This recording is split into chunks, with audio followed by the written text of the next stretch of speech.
Yes. All right. Enough to order. Okay. Well, thank you everybody for joining us. I am the co-chair of the Access and Engagement Working Group, Tess Banco, and we have with us here Jim Zenner, who is our other co-chair. Good morning, everybody. Good morning. I will share my screen for our agenda. We have a nice, a well-packed agenda, some great things to talk about today. Just move this. All righty. So you'll notice on the left-hand side of the agenda in minutes, there's links there. So all of the, well, I think actually I need to replace this link, the VPN CVO support list. But the LAVC working group chair contact list is live. So those are the updated contact addresses for the working group chairs. And then also we have the A&E member contact list. So if you're new to the meeting, please go ahead and pop over there and put your information in. So we usually start with the upcoming events and dates. So please visit the learning community and post your information, events. So that's becoming our main repository for events and information. If you have something that you need to post or you need a resource, feel free to do it there. And then also during this meeting, feel free to post in the chat if you're looking for a certain resource. You may have seen that there are some events going on February 19th at the USS Iowa. There is a VPAN training, so SAVE, suicide prevention training. And then there's also a pop-up arts cafe. You can find more information about those on the learning community and message board. But they are looking for volunteers. So if you're interested in volunteering, post in the chat or send a message and we'll get you hooked up with that. So our main agenda, welcome. Again, welcome to the LAVC. Welcome to the Access and Engagement Working Group. Our mission is being a collaborative group where veterans and families in need peers, veteran peers, service coordinators, and county officials can access systems and engage with each other through communication, collaboration, and service delivery. And that's really rooted in VPAN efforts and the new LA Unite Us system. So we've got a really great network of veteran peers on the ground across the 5 supervisory districts.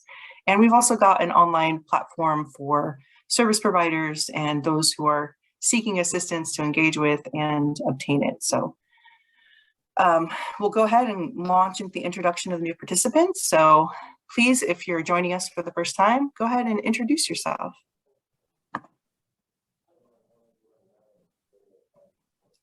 you have any new attendees? No? Hi, yeah, I'm a new person. Yeah, I'm Sean Ransom. I work with Century Villages at Cabrillo. And I'm a case manager here. I work with the veterans here that are housed here that were once homeless, so now transitioned into permanent housing. Fantastic. Thank you for joining us. Hi, good morning. I'm Jasmine Aceves. This is my first meeting, and I'm with the family programs with the National Guard. I want to also keep joining these meetings. Thank you.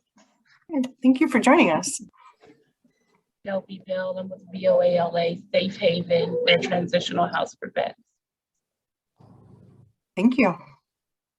Hi, I'm Sabina Gonzalez with the Salvation Army with the Veterans Employment Services. I am the new Employment Engagement Specialist.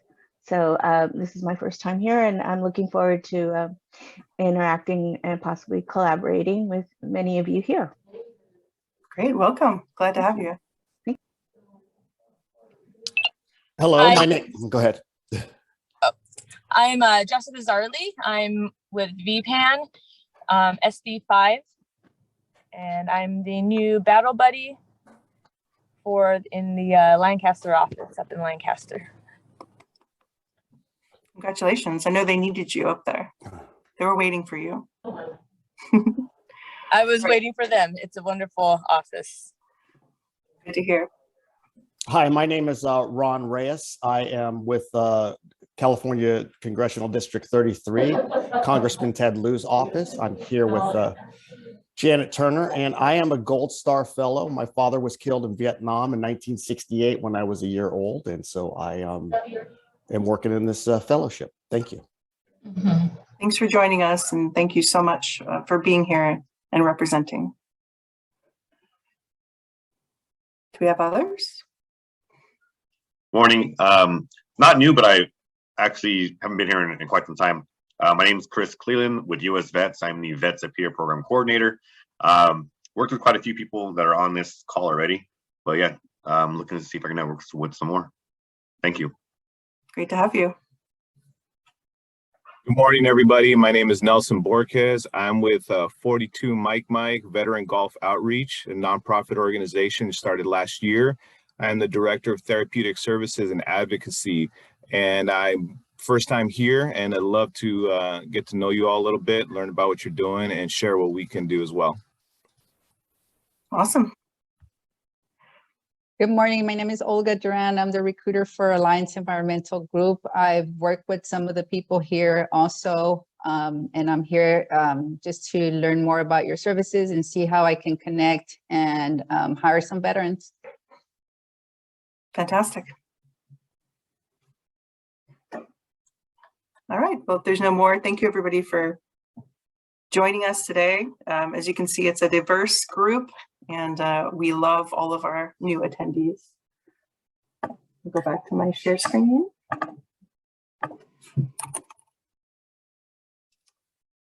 right. So announcements. If you joined us last meeting, we had announced the A&E Intel boots on the ground and leading the way. And William, are you here with us to talk a little bit more about that?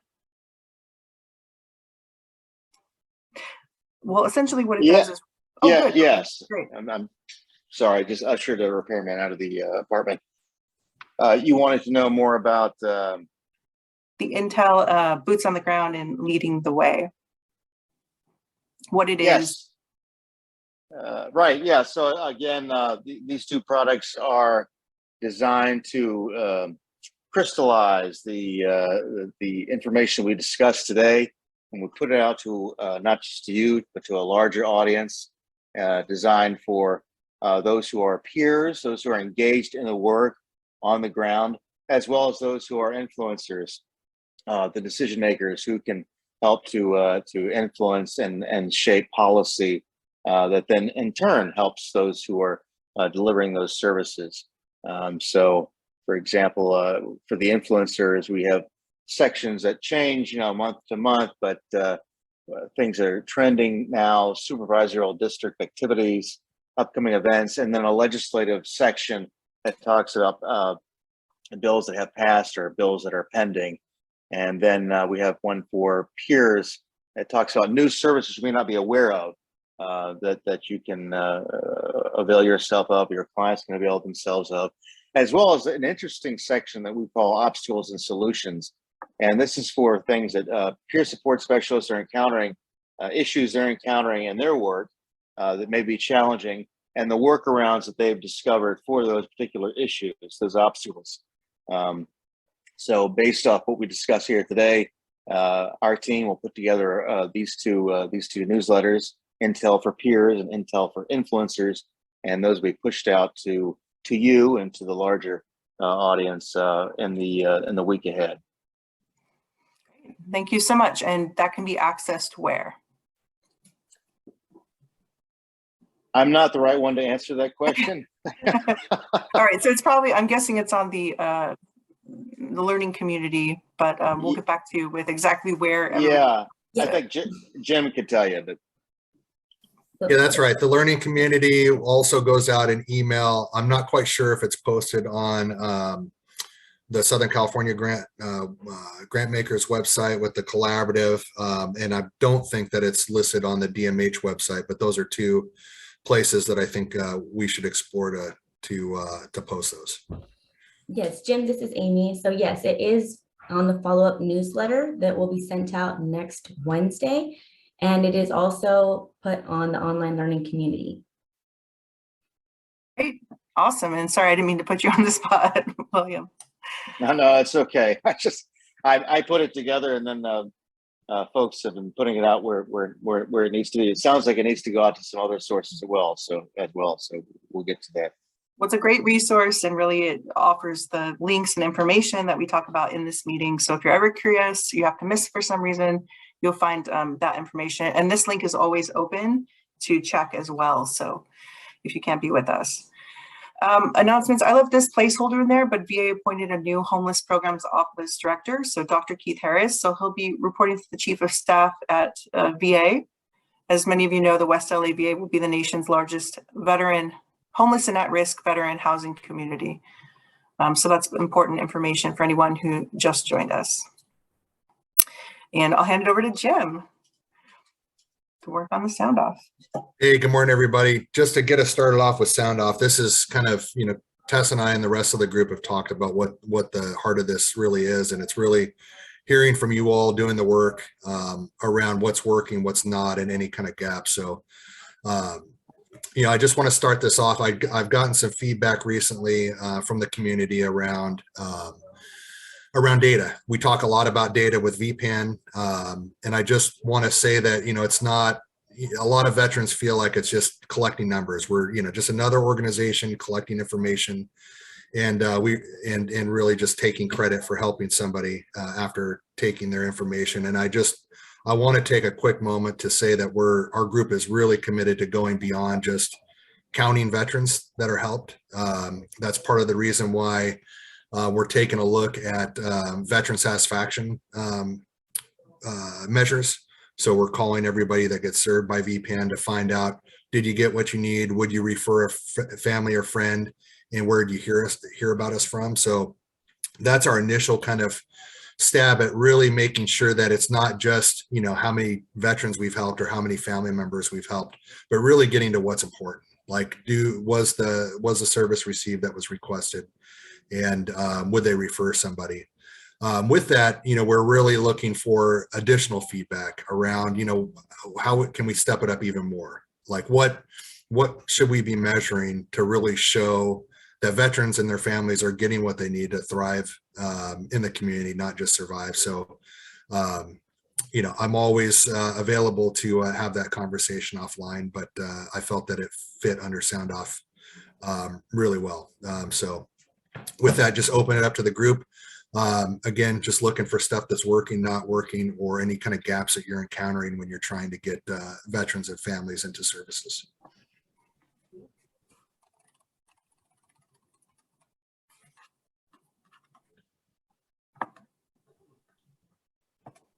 This is Amanda. It's not so much a like a gap, but I do think it's really important to, let everyone here know, as an employee, as an employee, or for anyone that they come in contact with. So on Monday, California lawmakers passed a bill retroactively reinstating COVID-19 paid leave.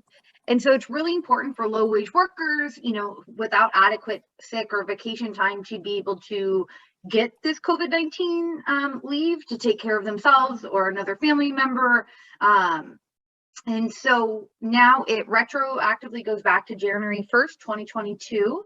But if it is a business of at least 26 more employees, they have to reinstate this and give the time off for COVID. So it's just really big for maybe employees that don't have the best situations, or feel like they have to choose between their family or working during COVID. That's great. It's not paid, right? I'm sorry. It is paid. It is paid family leave. Let me double check. But yeah, I believe it is. Yeah, past reinstating paid leave for COVID. And if anybody wanted more information on that, Amanda, specifics, is there a place that folks can go? You're on mute, Amanda. Yes, I will pull up. So the ball, we are still waiting for Newsom to sign it, but it has been passed. It's very anticipated. It will get signed. So I will put into the chat like the name of the law, and so if people need more information, they can go from there. I see a raised hand, Ian Cobb. Hey, good morning, everybody. My name's Ian Cobb with COVID Clinic. This is our second time on the call, so we're just letting everybody know that as a testing and vaccination site company, nonprofit, we're going to do 200 tests, free tests for the collaboration. So if you are looking to get tested or need a veteran that needs to get services or tested, just reach out. I put my email in the contact information. I'll have my team put their email information in the contacts. But just reach out to us. We'll get them a free test. It's going to be real easy. We're going to provide you with like a QR code or some kind of discount code. You'll go online, schedule it, go to any one of our sites and get the test done, and you'll have results within 48 hours. Okay. We have a hand from Joe Liao, Commissioner Liao. Good morning, everybody. Thank you for the opportunity. I don't know if most of you are tracking, but I'd say a few months back, there was at the Fairplex, for example, there was a hiring for a bunch of case managers, case workers for the immigrant children. What wound up happening is when they canceled it, they had a job fair so that they were able to place a lot of those employees into work. Now, the reason I say that is yesterday it was voted that about 4,000 deputies and or employees from LA County Sheriff's Department, it's projected that their services are going to end with the county. The reason I bring that up is because I can imagine how many of those deputies and or employees are veterans. So hopefully we're able to capture and assist their transition. Now, this is not a political thing at all. That's not why I'm bringing it up. But there's going to be, if everything goes the way it's going, the way I see it is a lot of deputies and or employees are going to be without a job. And I want to make sure that we're there for them to assist. So just keep it in the back of your mind. And there's going to be other, I believe, other employees that are also going to be because of vaccination status. Again, this has nothing to do with that. That's not why I'm bringing it up. However, just being mindful that there's going to be a lot of displaced individuals employment-wise, and then the ripple effect. So please keep that in the back of your mind when we keep an ear out and an eye out for any of these employees that are military families that may need help. So that's pretty much what I got. Thanks, Joe. You're welcome, sir. Anybody else with anything that's going on that's not working, or any kind of gaps or things to be mindful of? Well, I want to give a shout out to SD4 and SD, I want to say 2. And recently, I've been talking to you, Jim, about assisting an individual over at LA Air Force Base. And although it hasn't completely been resolved, I just want to thank the teams for working together and kind of looking outside the box. This was an unusual case, and I appreciate really the heart of everybody who wanted to find a solution. So I was very encouraged by the way that it was approached. And as I say, it's not quite resolved yet, but I think we're off to a very good start, and a lot of good things are going on. Thanks, Anthony.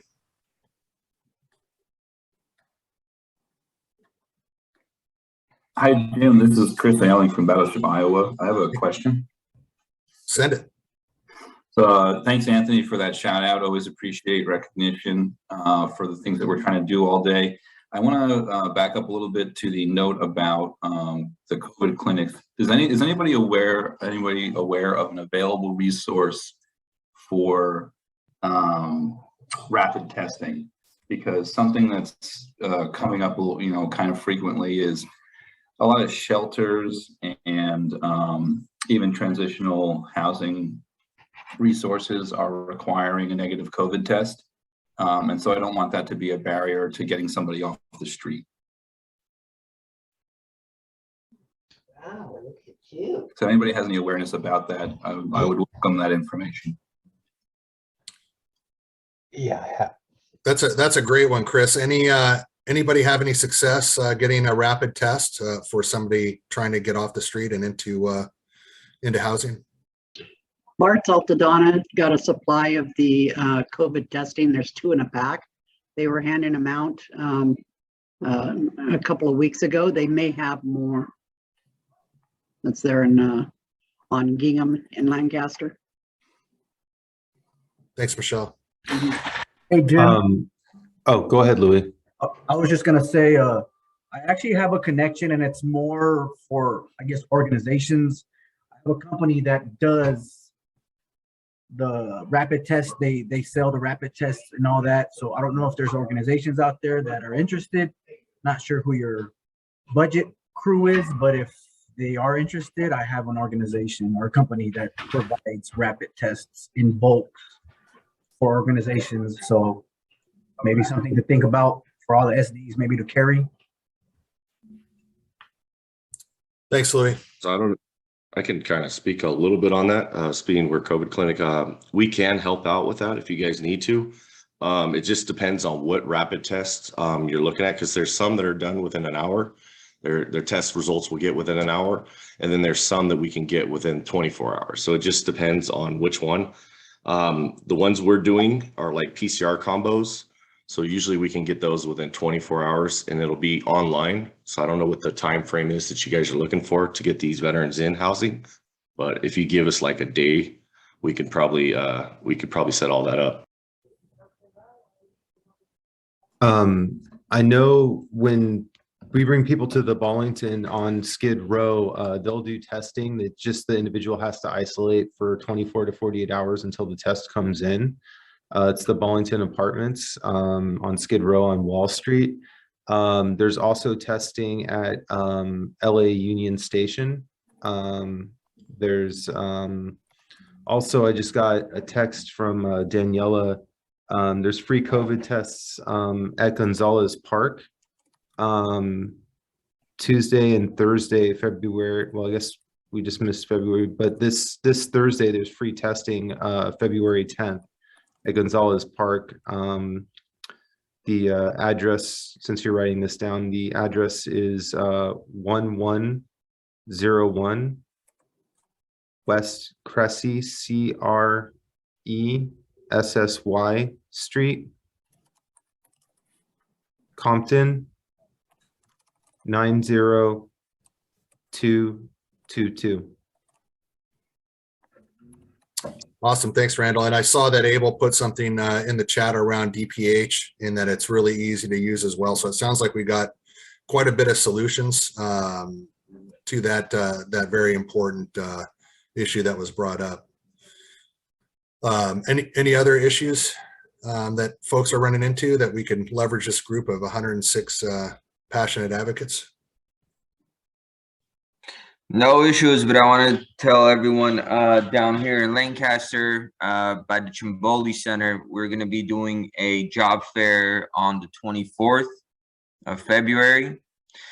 And it's looking like we're going to have approximately 30 companies that are going to come down with 5 resources.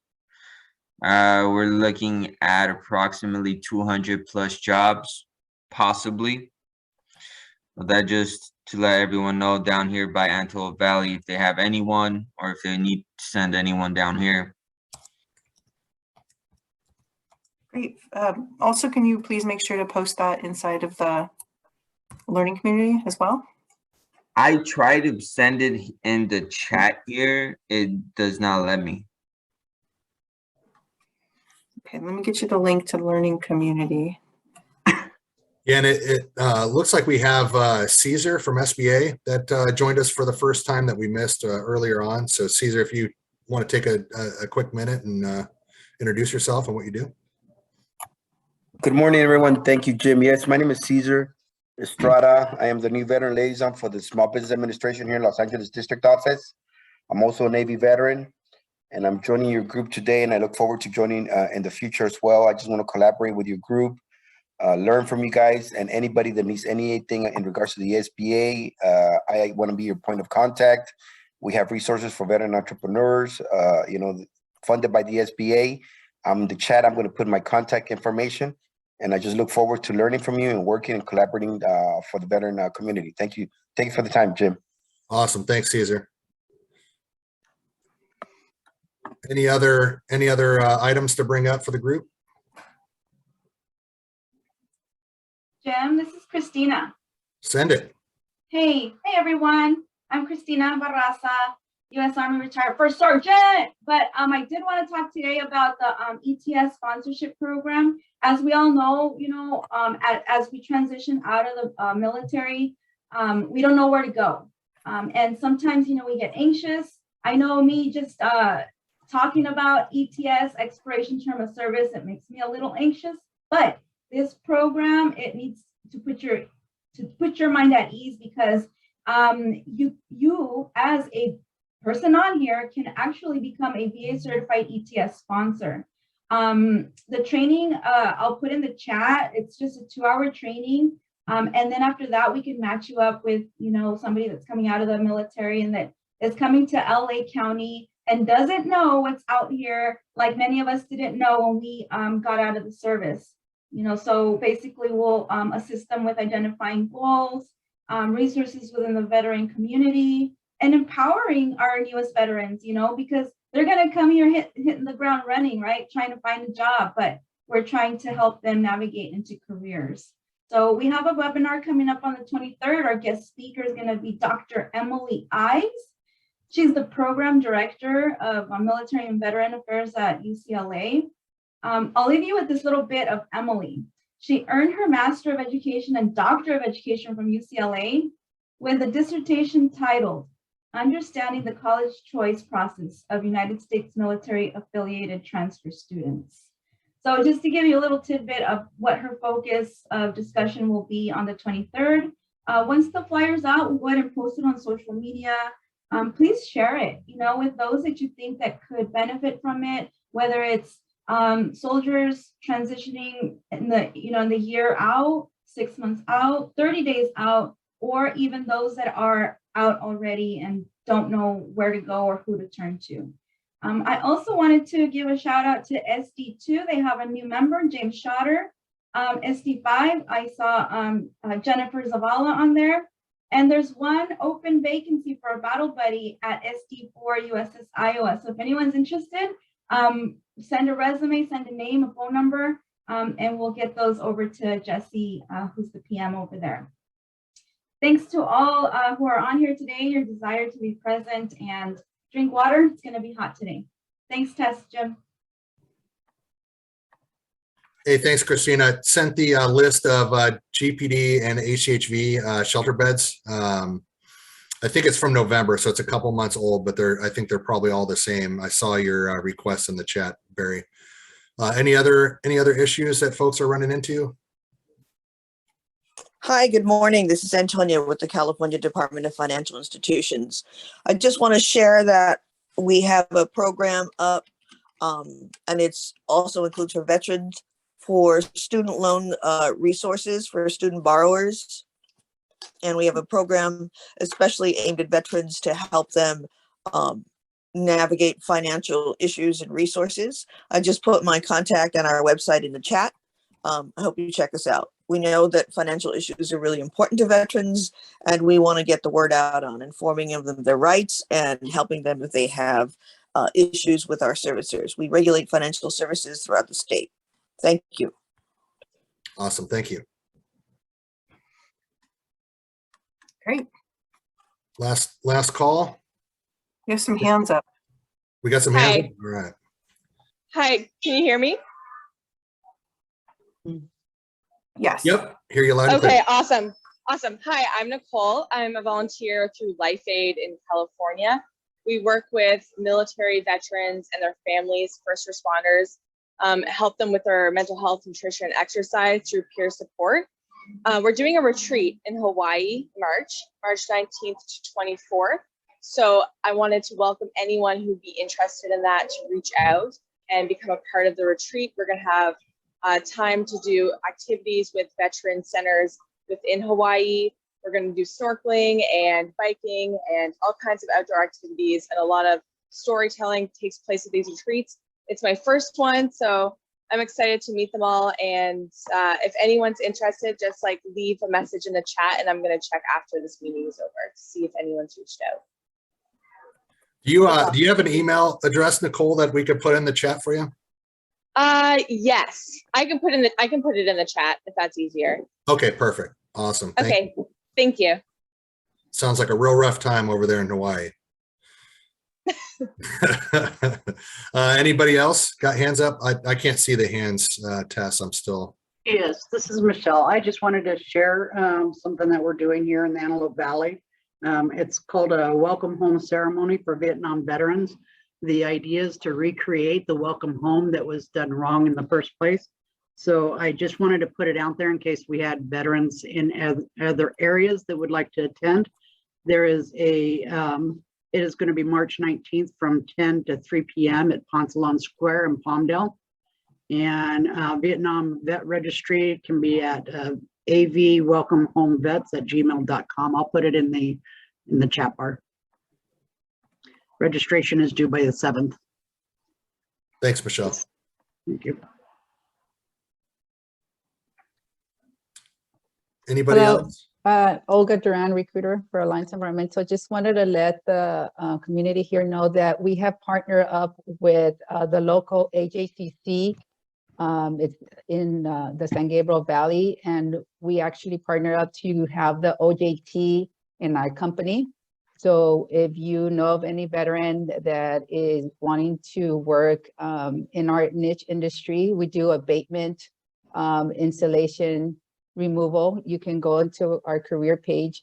You know, I'm pretty sure they would be qualified to go through the OJT through the program. And I can personally know that they can get an interview with us and possibly get employed also with us. So we're trying to build our veteran community in our company.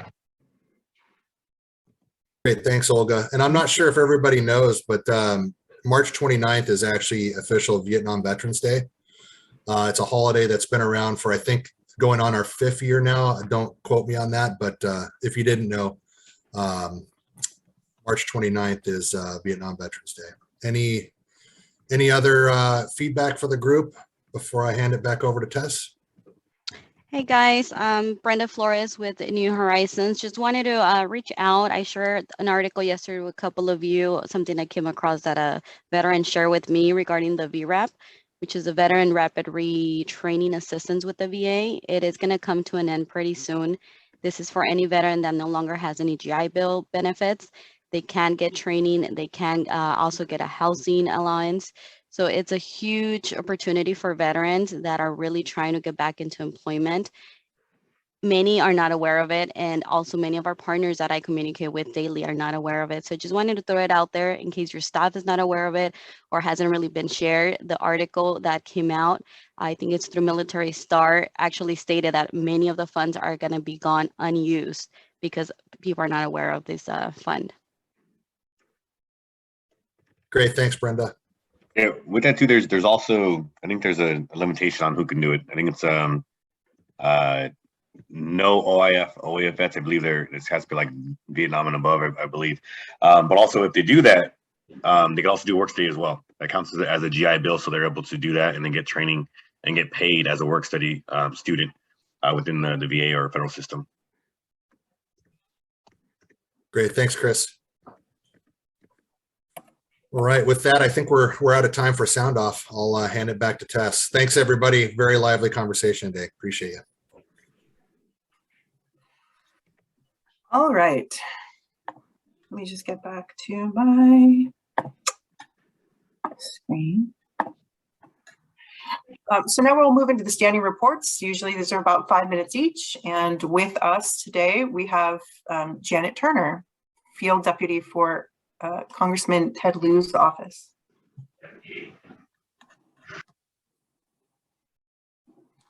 Good morning. It's I got a little promotion. It's Deputy District Director now. So, but you can just call me Janet.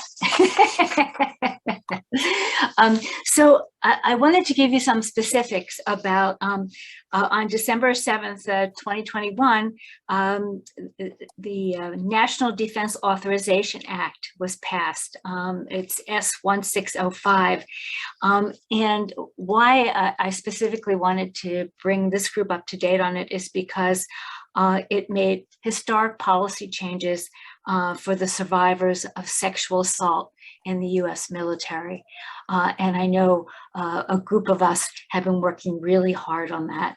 So there are 4 main points. I'm going to start my little timer here so I don't take too long and bore you to death. One main area is these forms remove prosecutions of sexual assault and related crimes from the chain of command. So under these reforms, each service secretary will establish an office of special trial counsel to prosecute sexual assault cases and related crimes, along with a lead special trial counsel who reports directly to the secretary without intervening authority. Each service's lead special trial counsel is independent from the chain of command of the survivor and the accused. And the special trial counsel decisions to convene a court-martial for sexual assault and related cases are binding on the commander and convening authority in any given case. So just a few more other important points about what makes this so special. These reforms preserve the independence of judges, juries, and proceedings in military sexual assault cases. Now, under the current law, commanders do not pick judges in sexual assault cases. Each military service's judge advocate general ultimately details the judge to the circuits. The reforms in this year's NDAA would continue to ensure the independence of judges in military sexual assault cases. Prosecutors and defense attorneys select jury members for military justice cases through the voir dire process, just like a civilian jury. Commanders only establish a broad jury pool for eligible service members. Judges alone, not military commanders, decide what evidence and witnesses can be presented in the military justice case. If any party to a case requests an outside expert, the commander can work with the judge on having that expert approved. So these reforms ensure that prosecutors are trained, equipped, and qualified to handle sexual assault cases. It's called the FY22 NDAA. Doesn't just establish roles and responsibilities of each service's special trial counsel. It also includes training and experience requirements for the prosecutors who will be taking up sexual assault cases. So, and to address the challenges of racial and ethnic inequity in the military justice system, especially when it comes to prosecuting sexual assault cases, this bill requires the inclusion of race and ethnicity in annual reports on sexual assault cases. So just a couple more points. These reforms include solutions to tackle military sexual harassment crisis, the military sexual harassment crisis. It includes sexual harassment as a general punitive article under the Uniform Code of Military Justice. They also require independent investigations of complaints of sexual harassment with a specified timeline. And the bill further protects survivors by requiring the Department of Defense to track allegations by survivors of sexual assault or sexual harassment of retaliation. So this came, highly supported by many members of Congress. Senator Gillibrand would have liked a few more things included, but it's a great start, and they can continue to work on improving this. So, and I understand that the sister of Vanessa Gillian, am I saying her name right? Came out as saying I can now have some peace tonight with the passage of this law. So just wanted to pass that along. Some good things happened this year. That's incredible. Thank you so much for sharing with us. I know a lot of a lot of us in the community have been waiting on some reforms and changes, and it is a great start. Much better than the system that was in place previously. And just real quickly, Janet, somebody was asking where they can find more information out about that bill. Is that? Literally, you can Google it. It's called the National Defense Authorization Act for fiscal year 2022. National Defense Authorization Act for fiscal year 2022. So easy to get information. Thanks, Janet. Now I have a quick question. How do we post on this learning website? Because I was going to post the upcoming event. Okay, the learning community. So you should be able to post on there, but if you're not able to for some reason, we can always talk about it offline after the meeting. All right, sounds good. I'll wait after then. Okay, thank you. All right, next we have our local government updates. So the LA County Board of Supervisors, Robert Alvarez is with us.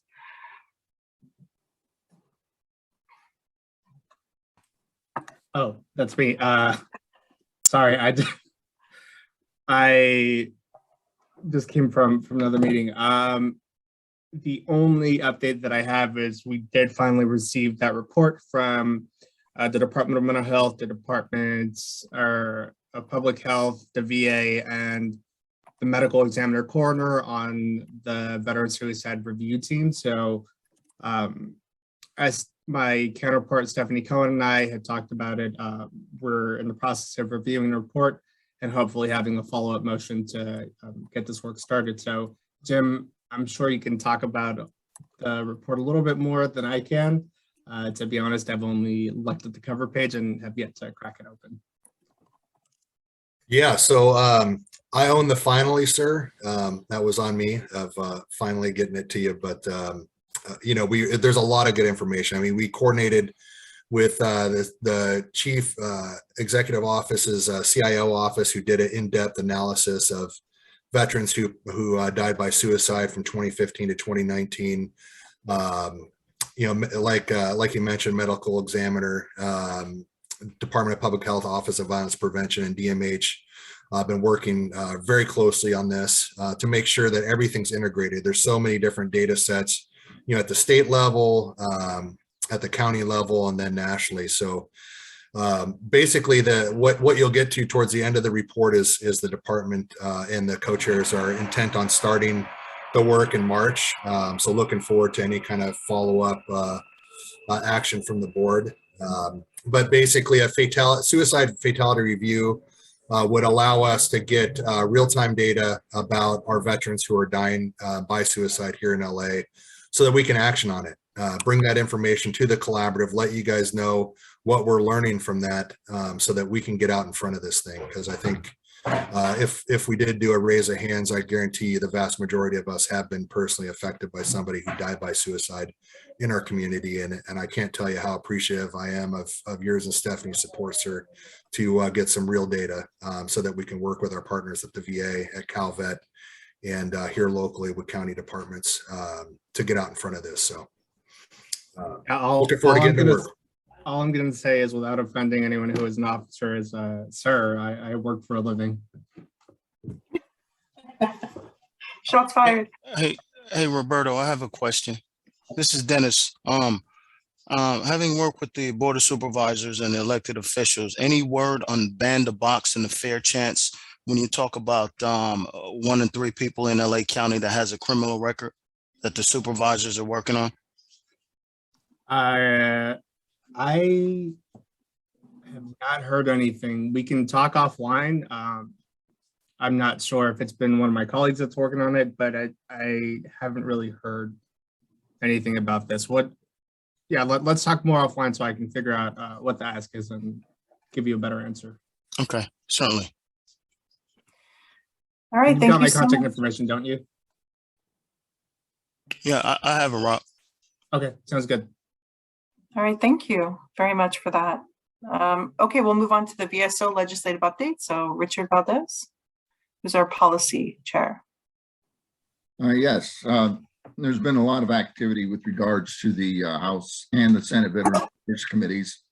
In fact, I was kind of late jumping in here. I was bouncing off of a House committee this morning hearing. Some of the key issues with regards to the second session of the 117th Congress are dealing with ensuring that benefits, health care, and justice for veterans of all eras exposed to toxic substances. In effect, what I'm referring to here is HR 3967, the PACT Act out of the House, and Senate Bill 3003, Cost of War Act. These two bills are both comprehensive bills that cover everything, not just from the burn pits, but also those veterans affected by nuclear effects, dating all the way back to the initial Bikini Atoll tests, up through the B-52 crashes in the 60s, and a myriad of other exposures to that. Also, and the continuation of Agent Orange and its effects and other hazardous materials that have affected veterans over the years. The PACT Act just made it out of the committee and is just waiting for Speaker of the House to bring it to the floor for a House vote. The Senate's already prepared with its Cost of War Act. So once the House bill is passed, they'll go into conference, and hopefully they'll come to some agreement to for one major bill to cover all these things. One of the major points that I've continued to raise, although the priority in both these bills, it seems, coming from some elements of the committees, want to focus primarily as a first phase on healthcare, providing veterans healthcare. However, the position that I've taken and have discussed with members has to do with providing the healthcare is a major aspect of treating veterans. However, in many cases, we have veterans, because of their exposure, unable to work. And it has a dramatic effect on veteran families, those veterans that have been exposed that have families, from a fiduciary point. And without conceding concession to these ailments and injuries that veterans have suffered due to their exposures, there's a reluctance on some of the veterans to seek the health care because they got to keep working in order to provide for their families. And so by conceding concession right off the bat while they're providing health care, will essentially protect the veteran and their family by providing them the benefits at that point. As time goes on, the veteran's healed, those things can be adjusted. But it's important, I feel, in both these bills, that conceding the concession, if VA is already recognizing that they have some healthcare injury due to their exposure, that in and of itself should concede concession, that there is a presumptive there. Well, that's one thing that I'm working on with regards to that.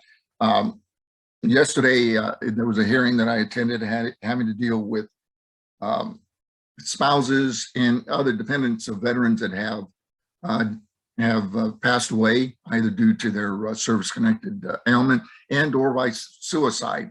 And the main point with regards to yesterday's committee, coming from many of the survivors' spouses, was that there was difficulty in finding who can help them with within the structure or within the system with benefits that they've earned or their husbands have earned that then are available for the spouse. So the underlying theme here was that it would be of great benefit to the survivors of a veteran who passed away if there was a casualty officer office that they can contact that would have all the information they need to know, whether it's DIC, what's available to them in terms of educational benefits, what's available for their children, and what the financial outcome would be, which then takes me to another subject, which is also under consideration, having to do with dependent indemnity compensation, DIC, which a spouse would receive when a husband passes away due to their service-connected disability. Is typically you're looking at a veteran, depending on the family size and all, that would be receiving for 100% service-connected anywhere from $3,300 to $3,900 a month. When that veteran dies and the spouse is eligible for DIC, that benefit drops down to around $1,400, $1,500. So their income basically is cut in half. How do these families and spouses survive when the income has been cut in half, but the bills remain the same? So that's another thing that's under discussion currently. Let's see, I was going to get into some of the things that came up yesterday in terms of a news press release. And some of you out there that are on the IT end, technical end may be of interest. VA funding is available to create technology helping eligible service members and veterans adapt their homes. In other words, those companies out there that deal with IT, updating all that we all have in our homes, there are these grants available that you can, I'll pass this on to Tess, that are available to provide those services to these veterans to adapt their houses due to their disabilities, so that they can have a better life and be able to utilize those things that are available to essentially enhance their quality of life. So I'll pass that on. In brief, Janet covered one of the major aspects of the FY 2022 NDAA, but there are also additional items in that. Section 551, Troops to Teachers program, has been re-up basically to continue with that program, which over the last 27 years has provided a number of teachers in all levels of education. In section 584 of the NDAA, it's updating the preservation of memorials to chaplains at Arlington National Cemetery. I know you all have heard of the 4 chaplains that gave their life vests to members on the soldiers on the troop ship that was sunk off of Greenland, and I believe it was 1942, 43, and they went down with the ship. There's also section 725, mandatory training on health effects of burn pits. The DOD shall provide mandatory training to all medical providers on the potential health effects of the burn pits. Section 740, that deals with a study on incidence of breast cancer among members of the armed forces serving on active duty. Section 741, Government Accountability Office, biennial study on individual longitudinal exposure record. That's the ILER program. And that essentially is DOD to identify toxic exposures of service members. However, the program currently tracks those who have served within the last 10 years. Those currently serving, the GAO study will assess several key statistics, costs, effectiveness, and feasibility of including past generations of veterans. That's important. Section 6601, eligibility of certain individuals who served with special guerrilla units or irregular forces and allows for internment in national cemeteries. Then section 6602, expansion of the scope of VA open burn pit registry to include open burn pits in Egypt and Syria. And lastly, section 6605, the National Global War on Terrorism Memorial. The NDAA authorizes a memorial to be located on the National Mall in Washington, DC. Time is short and others need to speak, and I have other material, but I'll continue to forward this data to Tess and Jim and Amy as we go.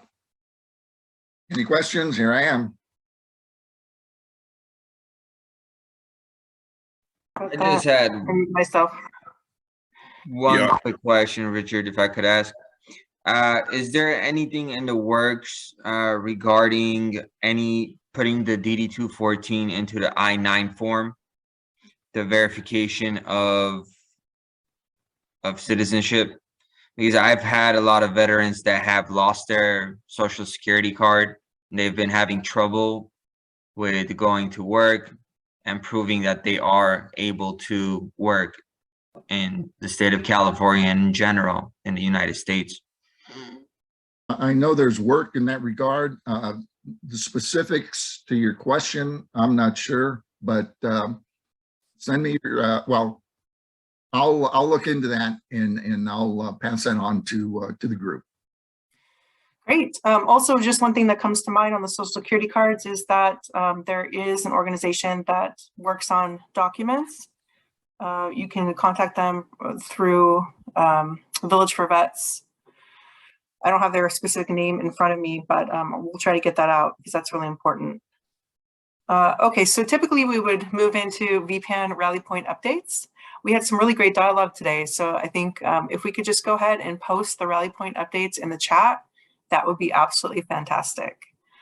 Also, homelessness and housing. I just want to remind everyone after this is a separate working group where you can get all of the homelessness and housing information.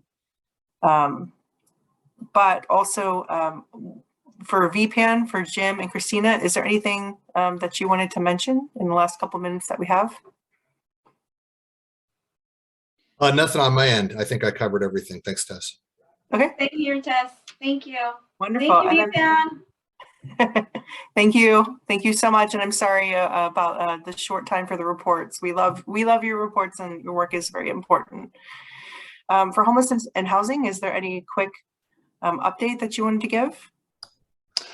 Just a preview of today's meeting. We'll be going over the annual homelessness assessment report to Congress, required by Congress that HUD do this every year. And they've contracted with the brightest minds in homeless research. And it's got some interesting results about homelessness among veterans nationwide.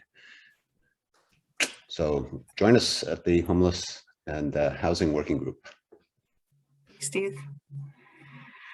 All right. Well, that's what we have for today. We have 1 minute until the main body meeting.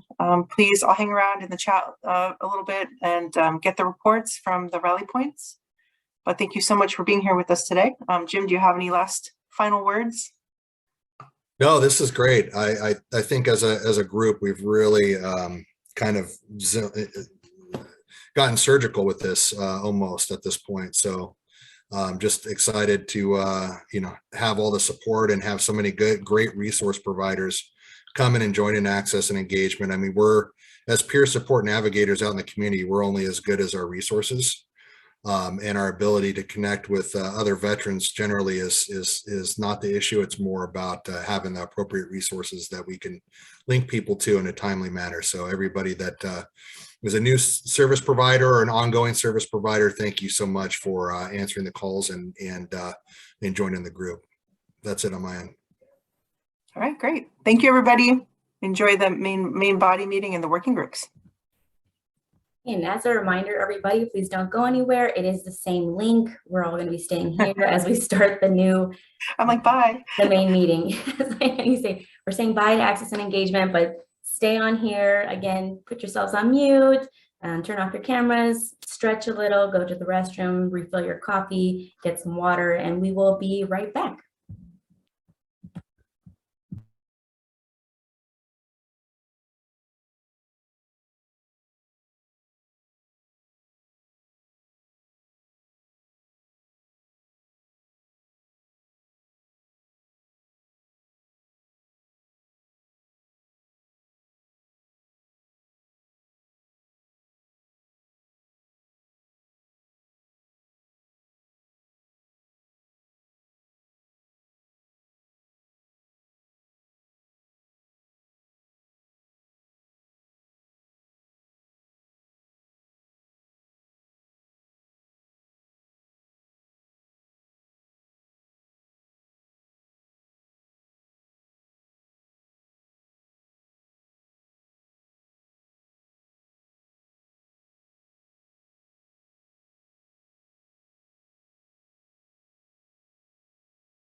Hello, everyone. We'll be starting in just a couple more minutes. We're just letting everyone come back from access and engagement and from a short break, and then we'll begin shortly. Thank you.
Okay, welcome back, everyone. Welcome to the February Los Angeles Veterans Collaborative.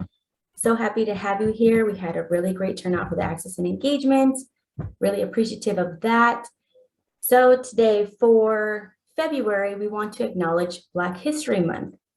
So the origins of Black History Month begin in 1915, which was half a century after the 13th Amendment abolished slavery in the United States. So in that September of 1950, a Harvard-trained historian, Carter Woodson, and a minister, Jesse Moreland, founded an organization dedicated to researching and promoting achievements by Black Americans and other people of African descent. So President Gerald Ford officially recognized Black History Month in 1976, asking the public to, and I quote, "seize the opportunity to honor the too often neglected accomplishments of Black Americans in every area of endeavor throughout our history." So today, Black History Month is a time to honor the contributions and legacy of African Americans across US history and in our community. So we are actually made stronger by this awareness of diversity, especially of our members, and we acknowledge the contributions of other cultures and individuals who have fought against injustice and who continue to work towards equity. Our service is our common ground. We must all learn our history and learn more about each other and how we can continue to serve in our mission. So we want to ensure that we have the skills and knowledge that is required to help all veterans and military families. And here at the LAVC, we are promoting by example these high standards of courtesy and respect, irrespective of our personal differences. Those combined differences make us better, and our diversity is our strength. Because we are different, we have that advantage to see the gaps, and we can continue evolving in our work. If you'd like to learn more about Black History Month, I highly recommend going onto history.com and typing that in the search. A lot of wonderful history in there if you want to take the time and event to educate yourself a little more. We put together some of these pictures of people who have been spearheading in their military service. I'm sure many of you recognize the one on the far right corner of the 6888. Wonderful documentary if you have an opportunity. So with that, we do have a slight change to our agenda. Unfortunately, the LARO is unable to present today. So we wanted to see if Mr. Emmanuel Vargas, if you are available to present.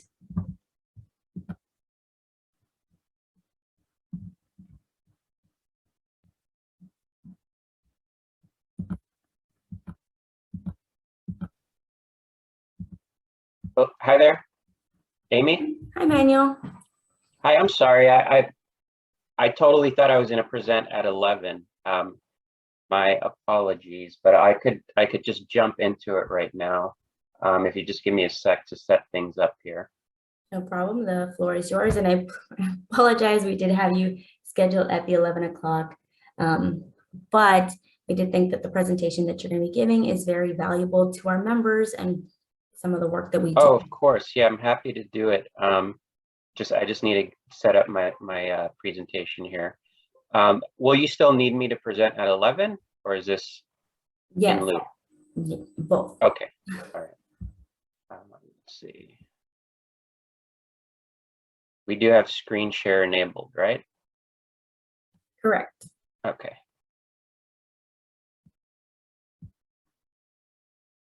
All right. Okay, is it showing up okay there for everyone? Yes, we can see it, Manuel. Got it. All right. Okay. Thank you so much, Amy. My name's Emmanuel Vargas. I am a prosecutor with the LA City Attorney's Office. And what I'm going to be talking about today is our LA County Homeless Court Program. It's also known as the HEART program within our office. So this is a county-funded program that's housed within the City Attorney's Office, but we do service the entire county. We work in partnership with the LA Public Defender, and it's basically a record clearing unit for folks who are experiencing homelessness or at risk of homelessness. What we do is we identify eligible participants through either online referrals or telephone referrals. And in the past, we had a presence at Connect events throughout the county to engage our participants. And for eligible participants, we will file motions to eliminate infraction level citations. We're also making a bit of a move into working with misdemeanor cases within our own office, sort of modeled the same way to help folks who are engaged with services, experiencing homelessness, and need assistance with their record clearing. So that's a kind of big picture overview of our program. Now, in terms of the types of infractions that we can help with, there are infractions that are in LA County. A lot of what we see are jaywalking type offenses, bicycle offenses. We do cover vast majority of moving violations. The only exceptions that we have really are excessive speed type of violations or any violations that involve alcohol. But I would say from the motions that I see, from the violations that I see, we cover about 98% of what comes across. The limitations that we have are obviously tickets outside of LA County, since our jurisdiction only covers LA County. And a point on jurisdiction is the way our program is set up. Again, since we are operating out of the city attorney's office, technically we can only handle LA City matters, but we actually have cross designation with the district attorney's office and also with other prosecuting agencies throughout the county. And so that allows us to cover any citation that's issued in LA County. Unfortunately, parking tickets are, again, those are handled by other agencies, and so they don't go through the LA Superior Court system, which sort of locks us out in terms of being able to handle parking tickets. There was, I will note, I'm not sure, just in case anybody didn't catch it, the Department of Transportation in LA has issued a memo that will prohibit the impounding of vehicles based on unpaid parking tickets. So currently, the municipal code allows for the impounding of vehicles for more than 5 tickets, more than 5 unpaid tickets. And that is put on hold. There's litigation in federal court going on right now.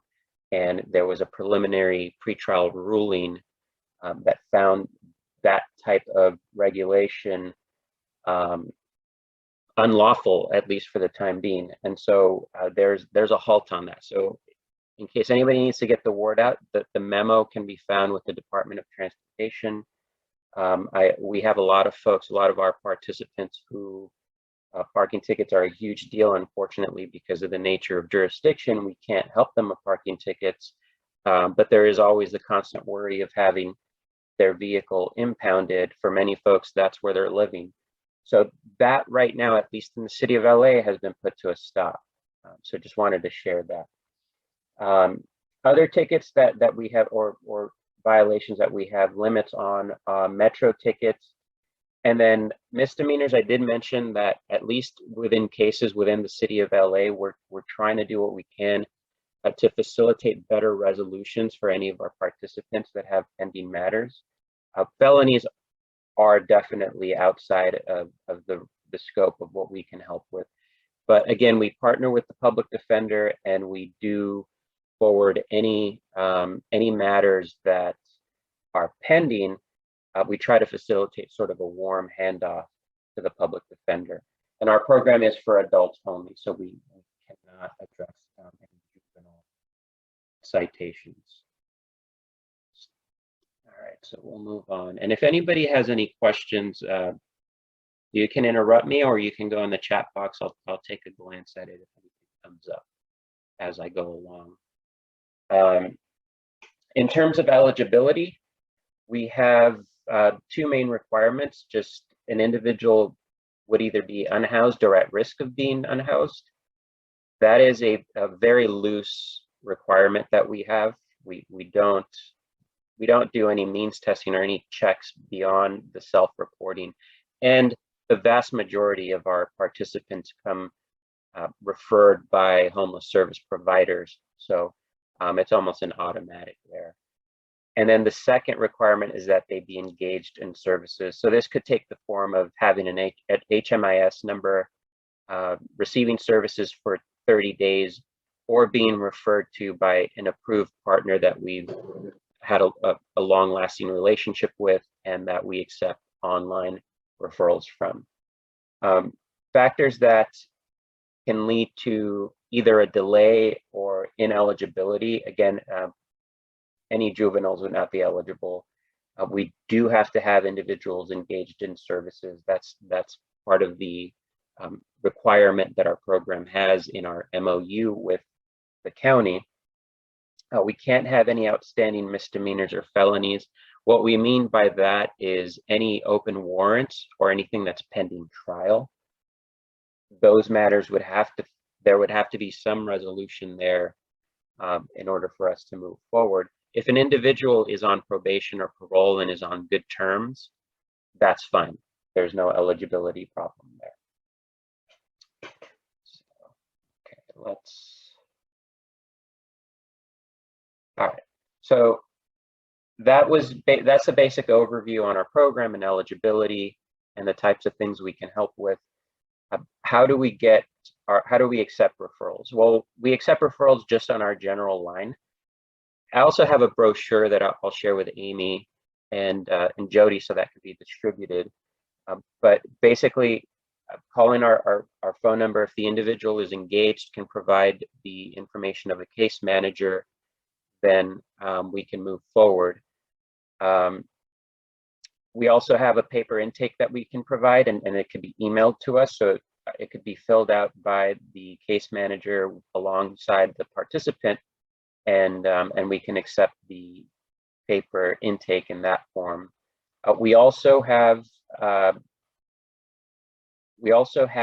online referral system. So this is a second step. So this is for providers who have a good chunk of and steady stream of potential referrals. So we can create a unique profile on our case management system so that individuals can just go in online and submit the intakes electronically, and then they come to us and we get to work right on the file. So if anyone is interested in that, if anyone thinks that they have a good regular stream of potential eligible participants for our program, we can talk and schedule a training, and I could set them up with a with a unique login so that they can access our system and submit the intakes through our system. And we're also open to invitations to being out in the community. In the past couple of months, it's been very difficult. We've had most of our events canceled for December and January, but we're still pushing ahead in scheduling future events. It looks like things are getting better with the infection rate throughout the county. And so as that improves, we expect to see more events open up. So that's an open email there for invitations to have us at an event. Again, anywhere in LA County, we are a county funded program, so we have an obligation to spread ourselves out throughout the county and provide services through our program. So those are the 4 big ways to get folks enrolled in our program, and I'm always happy to answer any questions individually. We do have a question here. 18 years of age. Yeah, so 18 and above would be an eligible individual for our program.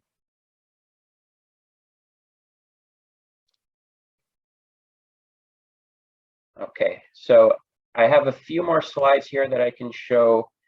This is a couple of pictures from events that we have out in the community. So we just set up a tent, we set up our laptops, and folks who are eligible to come by, they can come and sit with us, and we'll do an intake.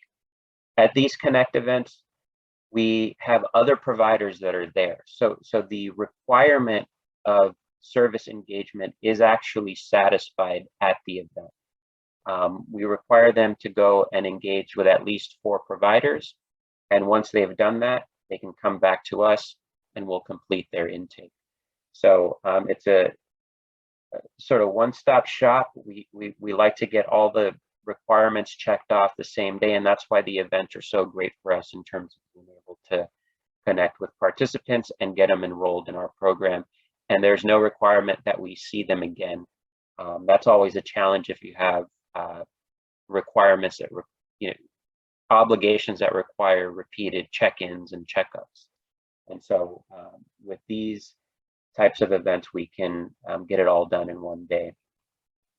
This is just a look at the online referral tool that we have. These are just a couple of snapshots, and there's the link to our intake form, and that's what our intake form looks like. Just like the millions of other intake forms that you've seen, we just have to collect the necessary information to search for the citations, to run the background check to see if there's any pending criminal matters that need to be referred to the public defender, and also to provide data to the county upon their request. So I'll go back here in case anybody wants to refer to that information, but I'm happy to answer any questions.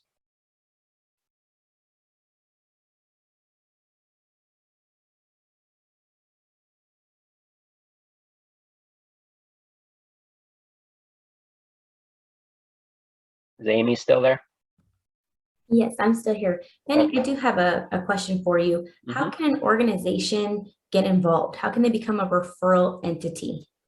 Yeah, so that would just take contacting me, and we can schedule a follow-up meeting where I will go just step by step on how to use our online tool, and then we will provide a unique login for that. So it's just a matter of contacting me, and we can move forward with creating the the necessary login credentials. Is this a service for veterans? It's not. No, this is open to any individual who's experiencing homelessness or at risk. That is the stated requirement that we have in our understanding with the county. So the county created this program as a record clearing service for the homeless population or at-risk population. And so we do have many veterans, as you might imagine, that have participated in our program, but it's not veterans only.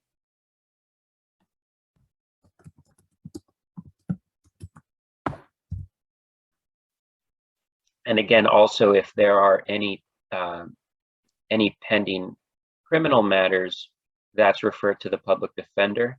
And they primarily assist in terms of this program with expungements. And so we're talking here old convictions that might be holding up a housing application and employment application. And so in terms of record clearing, the public defender focuses on the felony or misdemeanor expungement of past convictions. Okay, it looks like Christina Garcia Barraza had a question. She says, there have been some veterans who were referred to community care by the VA, but the provider billed incorrectly, resulting in negative credit issues. Can you help in that area? In terms of the type of service that we provide, I mean, that doesn't sound like it's related to infraction citations or any criminal matter. That referral, I would say, can probably go to a legal aid provider, public counsel, or neighborhood legal services, or LAFLA might be able to assist with that. But in terms of the specific sort of narrow area where we can assist, that's not it's not something we could directly address. But since we have so many connections with so many partners throughout the county, we can always take these questions and try to redirect folks in an area where they might be able to get assistance.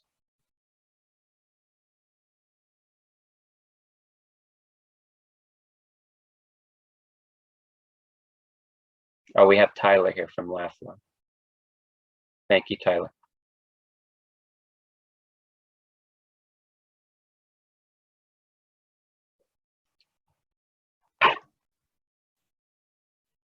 Amy, I can follow up and share my resource information with you, and that could be distributed to everyone. Is that okay? Yes, that'd be perfect. We can definitely add it to our follow-up newsletter so everyone has access to this information.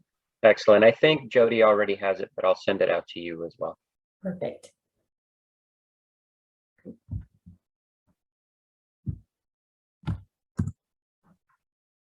Perfect.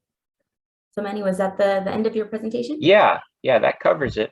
Okay, perfect. And then if anyone wanted to have any more detailed questions for Manny or just learn a little more, he will be at the Legal and Reentry Working Group starting at 11. All right, thanks so much, everyone. All right, perfect. And then we wanted to give an update to our community about some of the outreach efforts that we're doing. Last year, we held a series of wellness days, and we got a lot of positive feedback from how those went. So we are hitting the ground running with this new year and continuing that trend, especially as things have been changing. We're following all CDC guidelines as we continue to host these events of bringing services to our veterans and their families where they're at throughout Los Angeles County. So the next one taking place is actually going to be on April 19th at the USS Iowa. So that event, again, it's combined with the pop-up art event that's taking place at the same location, and it's going to be focused around suicide prevention and awareness. There'll be training, free food, so we highly encourage everyone to come out and just learn a little more, meet your VPAN team in that SD4 district. That's going to be a lot of fun. There's also another event taking place on March 19th at the Vernbro Medical Center in South Central. So Caesar, yes, we will make sure that we have all those flyers available in the follow-up email. So the March 19th will be Vernbro Medical Center at South Central. And then followed by on April 8th, there's going to be a Spring into Recovery. It's also going to be taking place on the USS Iowa.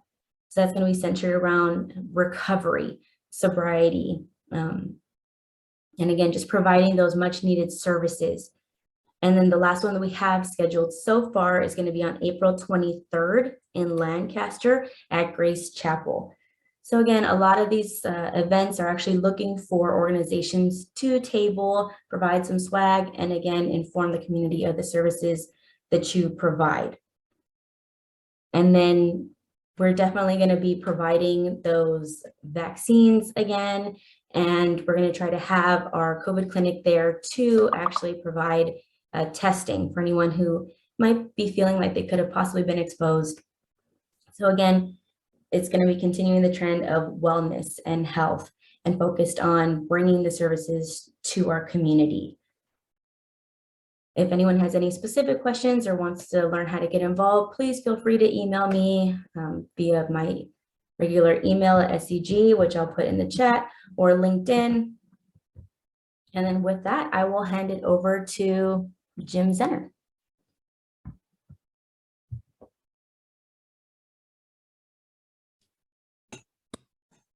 Hey, everybody. Sorry, a little off guard there, Amy.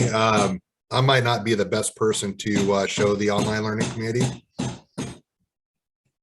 Okay, let me go ahead and do that. So we have a few changes to the online learning community. I know Tess mentioned it a few times in the access and engagement, and some of you have not had a chance to check it out yet. So let me go ahead and show it to you. So if you have not received an invite yet to the online learning community, it is more likely that your email hasn't been added. So usually after the collaborative meeting, I will take all the registrants that were new and add them onto our learning community. So let me show you what it should look like. Okay, so this is our DMH online learning community. Jim, does that look, is it up and you can see? Yep. All right, perfect. So this is just our platform specifically for VSOs, right? The members who come to the collaborative, so we can share information, share services of what's going on. So as you can see here, we have the salute report is available. So the next one, it should be ready by this evening. Usually we like to wait until everyone who's attended the collaborative sends us their flyers so we can update that access and engagement intel for influencers that we were talking about earlier in access and engagement is located here.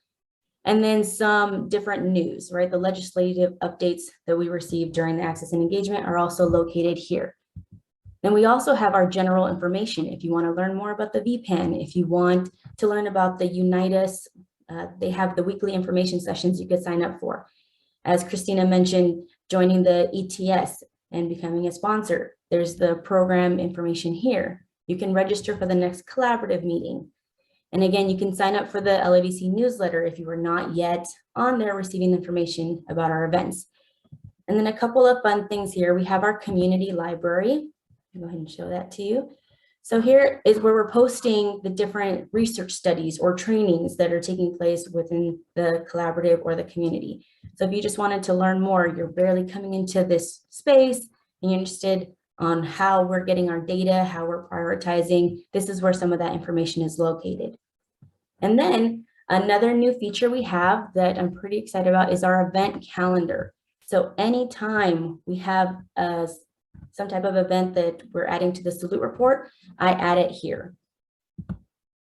So as you can see here, you have access to this and it will tell you all the different events and where to find more information. And there's even flyers on each of them. So if you were to go to this virtual training resume workshop, you'll see the flyer is available there along with some information and typically who you can reach out to ask for more information.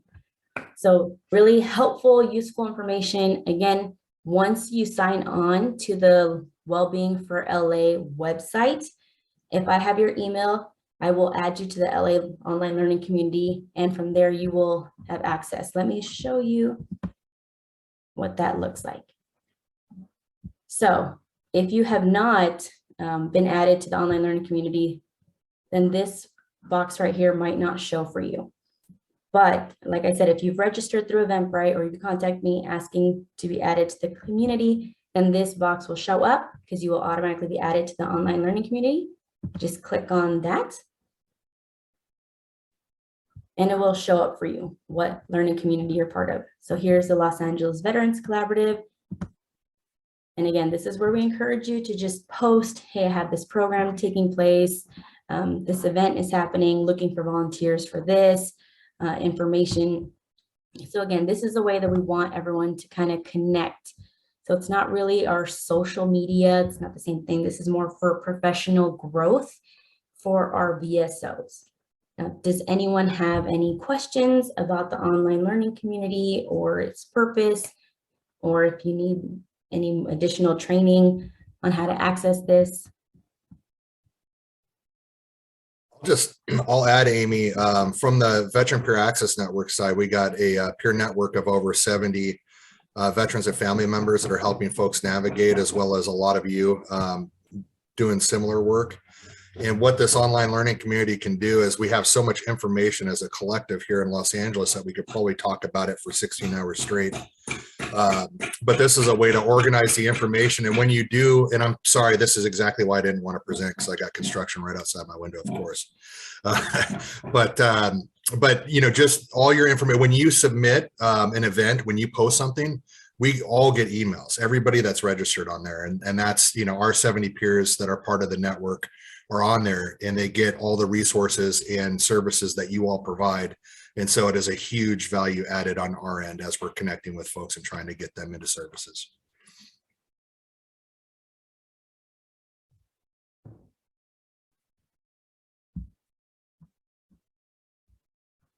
Okay, any questions about the online learning community or connecting?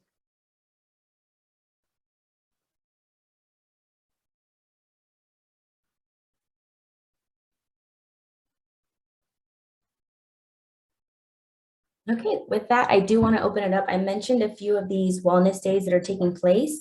So if anyone wants to add any more information about the wellness days, where they're located, the faces of who's in charge of each of these, I welcome our VPAN teams, NAVA, to just come forward and kind of talk about what to expect for each of these events.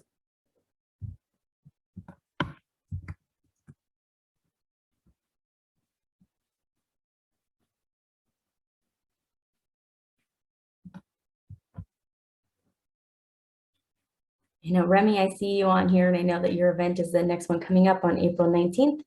Any updates you want to let our organizations know?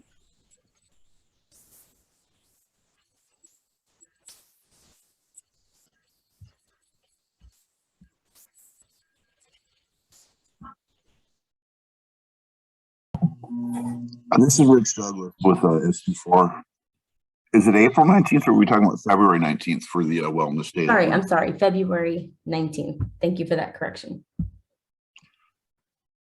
I mean, I am not 100% versed in what's going on. Mr. Mendoza, our project manager, has been the one mainly working with it, and he's at a doctor's appointment today, I believe. But we have the event going on the 19th of February, and it's, you know, based about suicidal ideation and stuff. And, you know, besides that, I really don't know, you know, anything more to, you know, to contribute to that. I don't know if Chris is still on or if Remy has some further insight, but, you know, I definitely know that we're doing it. And, you know, but like I said, mainly Jesse's been dealing with that, and Audrey, who's not here either, Audrey Champ, is helping him a lot with that. So yeah, I know it's a huge priority on the radar, but I don't have the great details. And now it will be quiet because I'm not adding anything by speaking. Richard, actually, since you are speaking, do you mind letting everybody know about the group that you have going on, the Battleship? Oh, not a problem at all. I'm in recovery. I'm in AA, and tonight will be week 10 of the AA meeting on the Battleship. It's on the fantail now. Last week we had 104 people. In the 9 weeks so far, we've had over 700 people show up. And it's, truthfully, it's not really vet centric, but there are a lot of veterans, and there's a lot of families of veterans, you know, so it does reach the veteran community. And, you know, they are aware that the VPAN is available, you know, through coming here. But, you know, it's more of an AA type of thing, but it is an outreach to the community. Yeah, so it's just every Wednesday night at 7:30 to 8:45. It's called What It's Like. And I guess I'll take a little bit of a liberty on April 8th, we're going to be doing another event on the ship, and it's going to be based about recovery. And it's going to be veteran, and it's basically an all-inclusive event about recovery that is mainly aimed at educating people, and more so than anything else, removing the stigma of addiction, mental health, the things where, like, a mom doesn't, feel that her son could be an addict because he's an honor student, or, there's a fentanyl crisis going on in the country. People are dying. There's this drug called, I'm not sure if it's a drug, but it's Narcan. Basically, it saves lives. And anybody can have Narcan. We're going to try and get Narcan into as many people's hands as we can during that day and do training. We're also going to have transcendental meditation. Mr. Zenner is going to be speaking. There'll be, different aspects of recovery, and, some military backgrounds and some basic street backgrounds. There'll be a mother whose son was lost to addiction like 8 years ago speaking. So it's going to be a real good event. It's going to be a three-pronged event, for lack of a better way of putting it, where on the fantail, there will be speakers from 9 to 3. And then we'll have the standard, people displaying their wares, in their booths, the pop-ups. And then down below, we'll have 2 rooms, the CPO mess and the CPO lounge, where we'll be doing breakout sessions, like transcendental meditations, like little mini sessions about AA, different things. And, I've got like 90% of it put together, and I'm getting real close to the point where I'm going to be able to put it on Eventbrite. And, there's real good response. I would say that everybody that I've asked has, immediately said, yeah, I want to do it. So it's a very positive thing. And it's about, trying to help people. And without being corny, it's about saving lives, because people don't need to die, and the biggest thing, me just getting out of recovery, like, I'm just throwing a personal thing into this, is that I'm hoping that people can see this.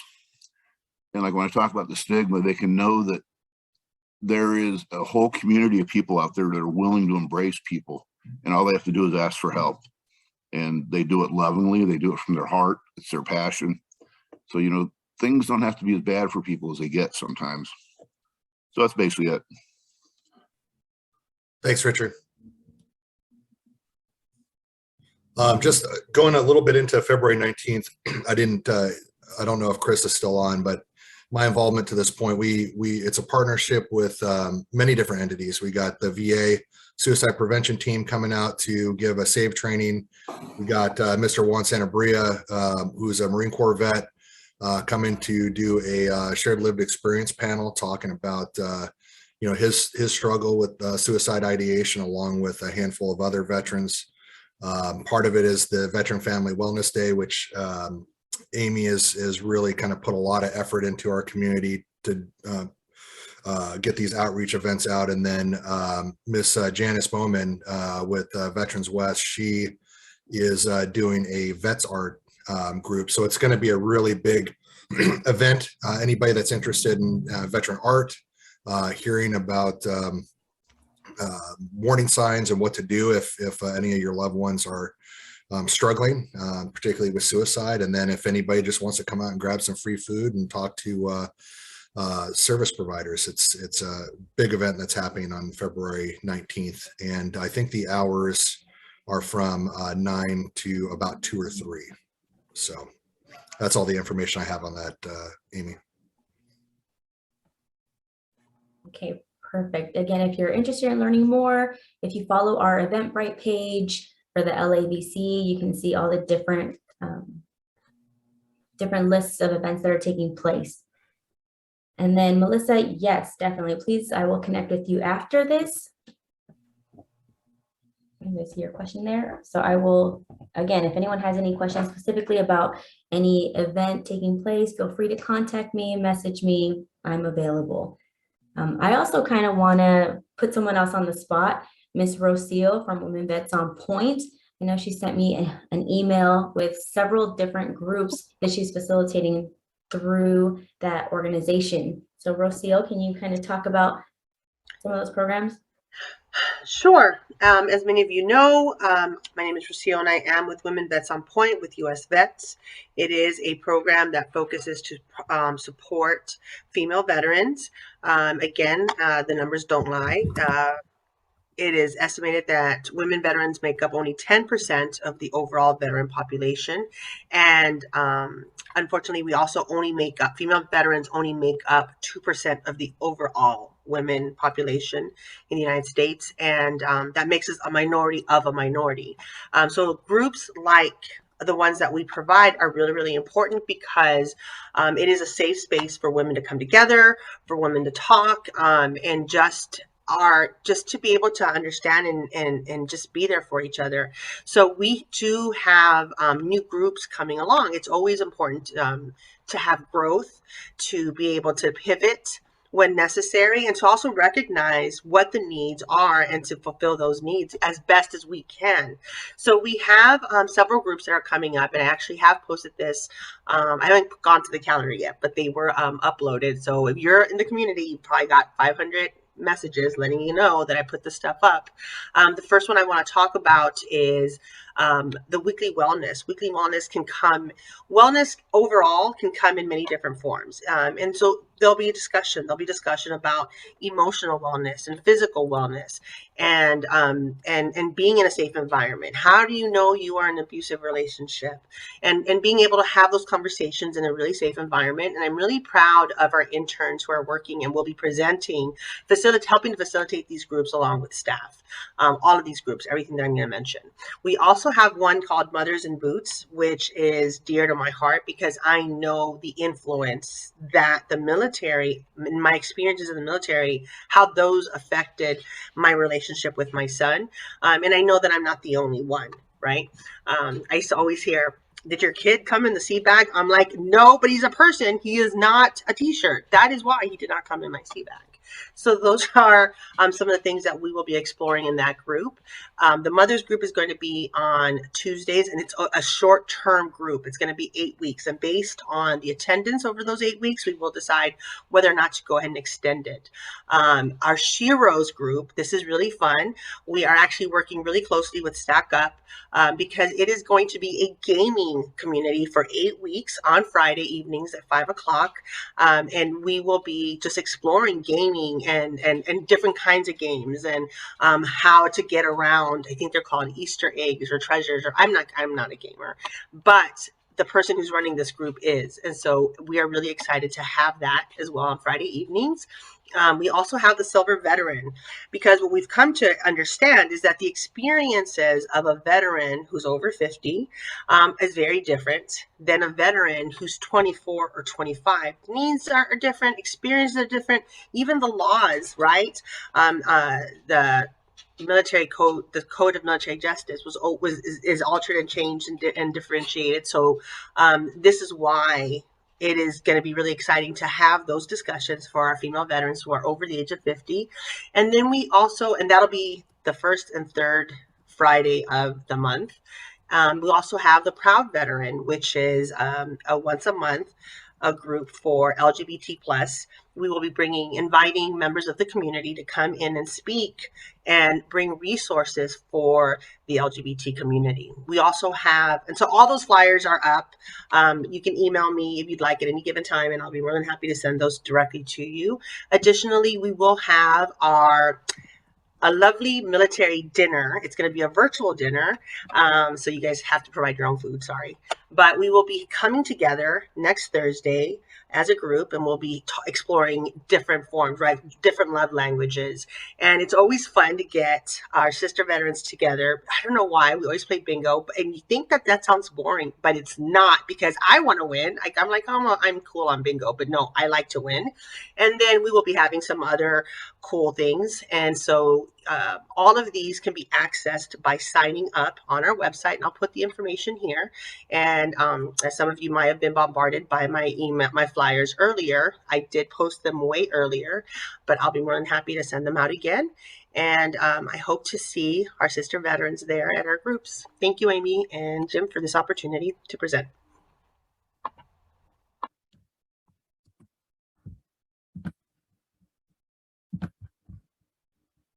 Okay, Your turn.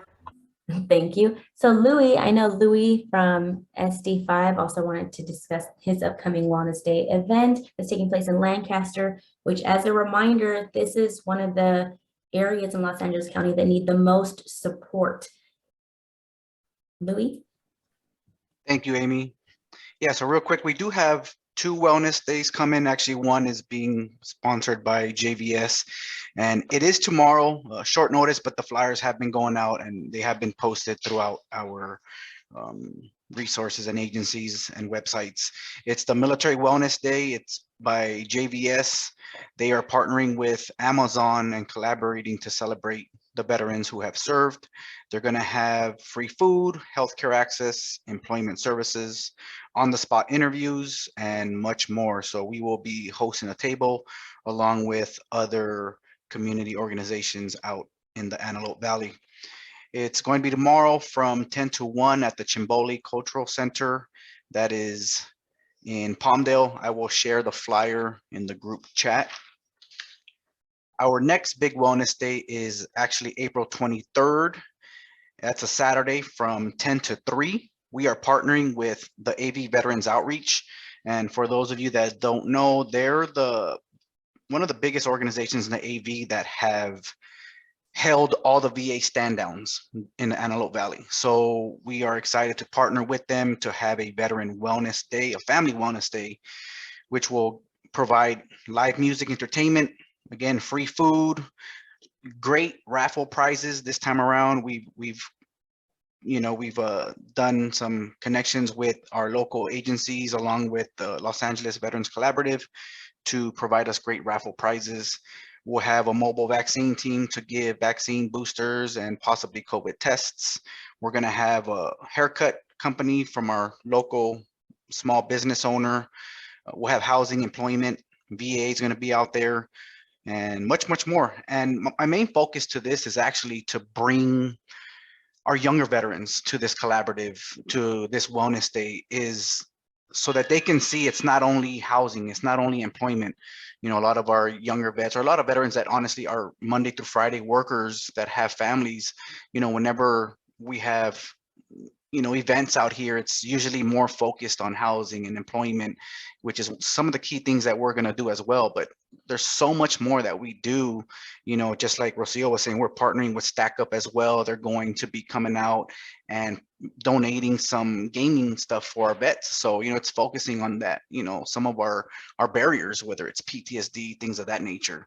So I want the young vets to come out, the ones that do work Monday through Friday and have a family. We're going to have lots of children activities, from face painting to, we're still trying to lock in like bounce houses and things of that nature. So it's going to be a pretty big event and we're pretty excited. We're going to have celebrity guests. Emilio Rivera, he's if you guys don't know him, he is a former from the Mayans season, El Padrino, an actor. He's also a military veteran. We'll have a comedian and a local famous musician, Coda the Barber. He's also loves the veteran community and the veteran family. So more to come. I'll post the flyers. I'll post the vendor registration information, and as well as the attendee registration on the chat. That's all I got. Awesome. And then I know Ted Nava is actually spearheading the event on March 19th, working with SD2. I know Ted was having some difficulty with his microphone. Ted, are you able to unmute and talk about that event?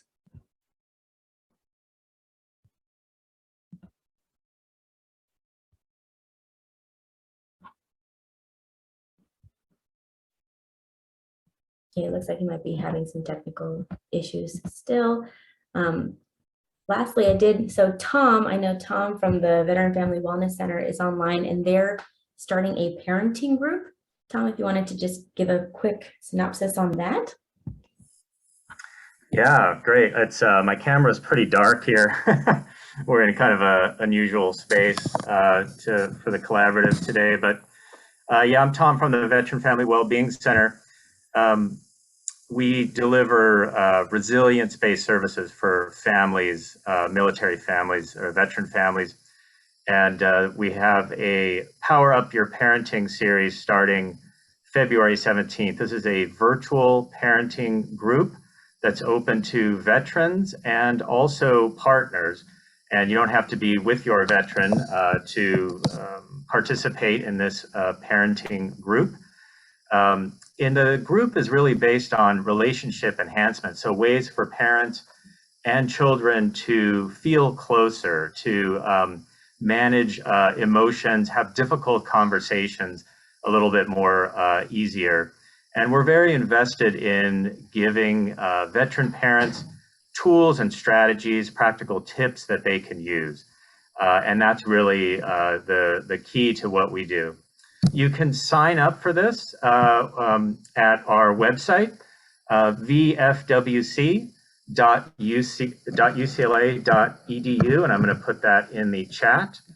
And it's free, and it runs for 6 weeks, starting February 17th from 11 to 12:30. So if you have any questions about it, feel free to reach out to me.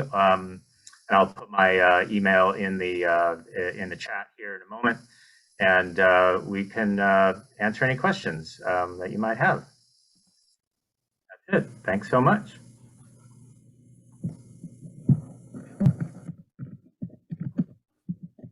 Okay, great. There was a question, but it looks like Melissa answered it, that they are virtual classes. Yes, they are virtual.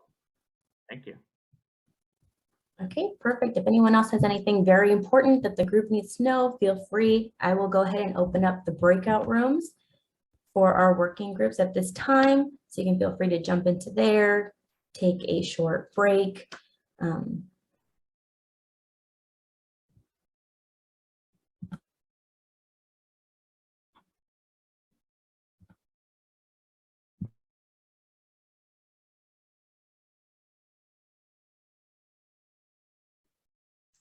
I had a quick question.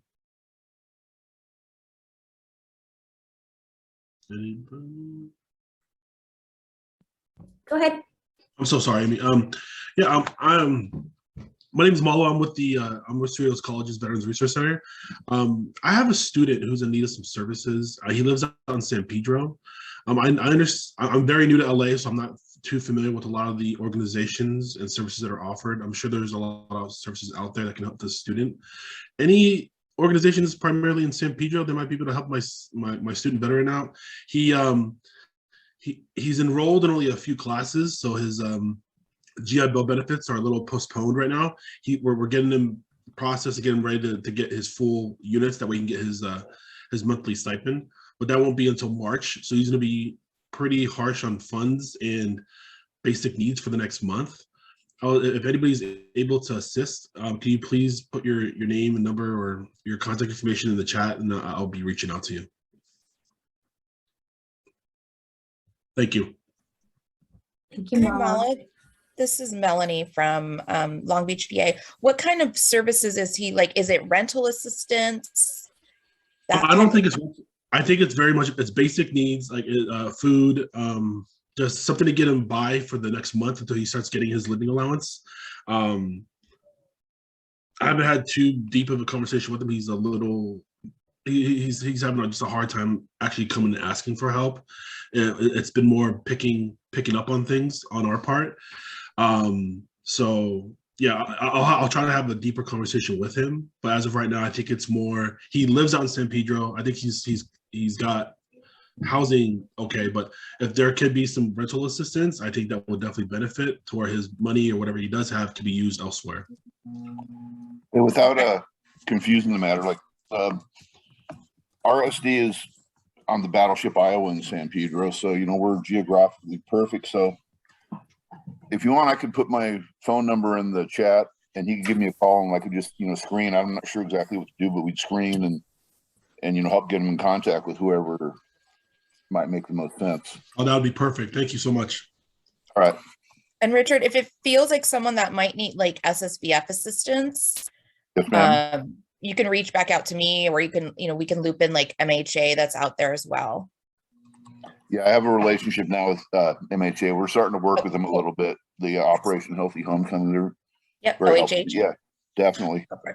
I believe he might be a recently separated. Like I said, it's hard to get these guys to talk, openly initially, but we hope to kind of help facilitate that conversation soon. So yeah, we have a real cool spot on the ship, and you can come in and just kind of talk and hang out, watch TV. We're a very non-threatening group of people. So hang on in 1 second.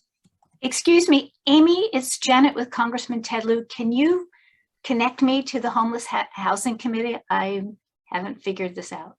Okay, no problem, Janet. 1 second. Amy, can you get me to legal? It's Jody. 1 second. Amy, I don't see, this is Jim Matthews. I don't see the links on the screen. Can you put the links up there for us? Okay, so there's no links for it. It's all through Zoom as a breakout room. So on the bottom, click on the breakout rooms. Yeah, so if you go down at the bottom of your screen, there should be breakout rooms, and you should be able to add yourself. There Or are if you're no on- breakout rooms at If the you're on bottom. mobile, are you on mobile? I'm on a desktop. Oh, I'm on a desktop also, and I have no links. I'm trying to get the legal. If you hit the triple dots, it will say join breakout rooms.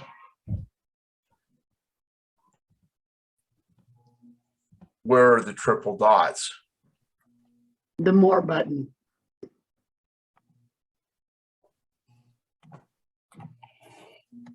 It's at the bottom of your screen. I don't see anything like that. Okay, no problem. For anyone who's having difficulty, I can always add you to that group. Bottom right. All right, so that's Jim, right? Jim Matthews. Which working group are you trying to go into? Legal reentry, please. Thank you. No problem.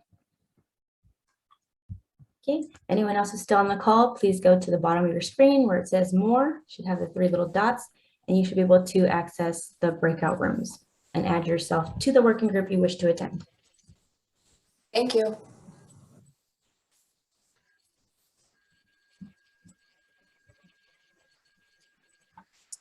Thanks, Amy. Problem.